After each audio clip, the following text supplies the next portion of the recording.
Depuis 4 jours, le commandant Boubacar Sidiki Diakité alias Toumba a livré un récit détaillé de ce qu'il a vu le jour du massacre au stade du 28 septembre. L'ancien aide de camp de Dadis l'affirme qu'il y a eu des infiltrés pour participer à la violente répression ce jour-là. Des infiltrés entretenus par le chef d'État d'alors. Boubacar Sidiki Diakité, le commandant et aide de camp, qui était écarté du dispositif sécuritaire du capitaine au profit d'autres, était venu au stade le jour du massacre pour chercher le chef de l'État à qui il avait demandé un peu plus tôt de ne pas s'y rendre. La colère qu'habitait le chef de l'État, qui criait ceci: le pouvoir est dans la rue, il faut les mater et les faire regretter, lui avait inquiété, poursuit Toumba Diakité.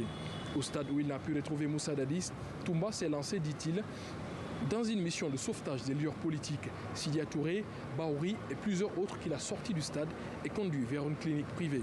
Des déclarations chocs et détaillées, saluées par les avocats de la partie civile.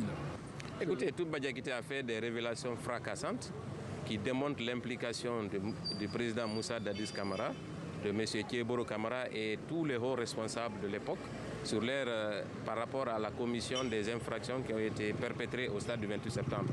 Cela éclaire davantage les faits par rapport à cette situation. Donc c'est important que ces faits-là soient étayés prochainement par des preuves et par des témoignages. Mais d'ores et déjà, son témoignage et son récit permettent quand même de camper la situation au niveau du stade. Cependant, il faut reconnaître qu'il lui est également reproché des faits concrets dont il devra répondre. La gravité du massacre au stade a contribué à creuser le fossé entre Moussa Dadis et son aide de camp. Toumba explique que Dadis voulait lui faire porter l'entière responsabilité des faits. C'est ainsi que le 3 décembre 2009, au cours d'une altercation, Toumba ouvre le feu sur Moussa Dadis Camara, qui sera évacué vers le Maroc pour des traitements.